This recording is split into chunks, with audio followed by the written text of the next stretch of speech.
పాత్రికేయ మిత్రులందరికీ నమస్కారం.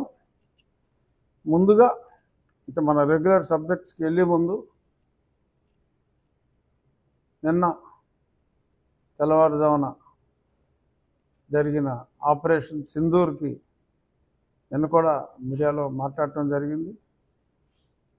ఈరోజు ఉదయం కూడా అదే ఆపరేషన్ కంటిన్యూషన్లో పాకిస్తాన్ వాళ్ళు మన సరిహద్దు ప్రాంతాల్లో కొంతమంది సివిలియన్స్ని మట్టుపెట్టడం ఇదంతా కూడా కంటిన్యూ చేయడంతో మరి కొద్ది గంటల క్రితం పాకిస్తాన్ గగనతలంలో వాళ్ళు గతంలో చైనా నుంచి తెచ్చుకున్న కొన్ని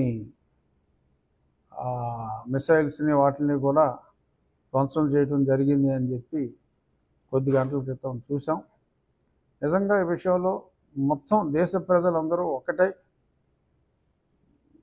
మతం లేదు, కులం లేదు, ప్రాంతం లేదు, సరే ఎక్కడో ఒకటే అరా ఉన్మాదులు ఉంటారు, వాళ్ళకి ప్రజలే చెత్తవాగుడు వాగిన వాళ్ళకి దేహశుద్ధి చేస్తున్నారు. అందరూ ఒకటే ప్రధాని నరేంద్ర మోడీ గారికి తమ సంపూర్ణ మద్దతు ప్రకటిస్తున్నారు.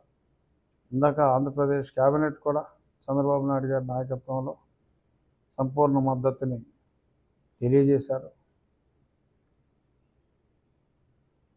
మోడీ గారు ఏదైతే జరిగిందో అంటే స్త్రీలను వదిలి వారి సింధూరాన్ని బయటపా స్త్రీలను వదిలి వాళ్ళ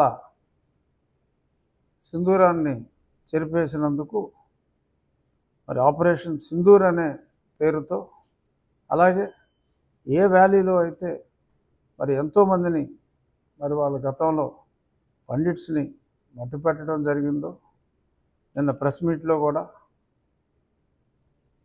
మిస్రీ గారు అలాగే సోఫియా ఖురేషి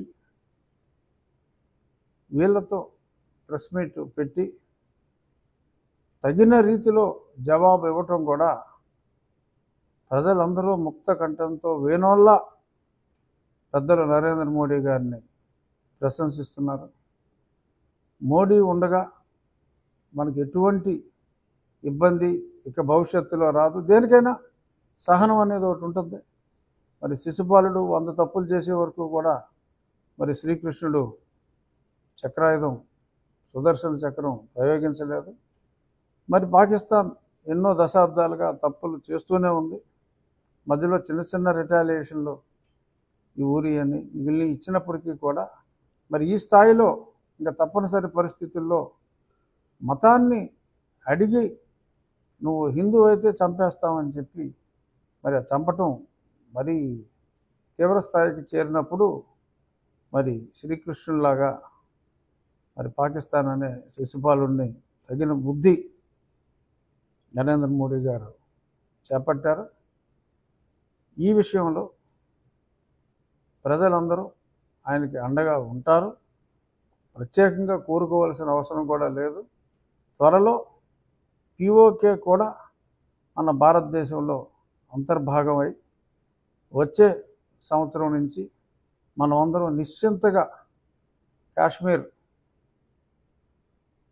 హ్యాపీగా కాశ్మీర్ ఇక్కడి నుంచి అందరూ వెళ్ళే విధంగా ఉంటుంది అని చెప్పి మనస్ఫూర్తిగా ఆశిస్తూ ఆ సబ్జెక్ట్ ముగించే ముందు పెద్దలు నరేంద్ర మోడీ గారికి, భారత సైన్యానికి, రక్షణ మంత్రి గారికి నా హృదయపూర్వక ధన్యవాదాలు తెలియజేస్తున్నా.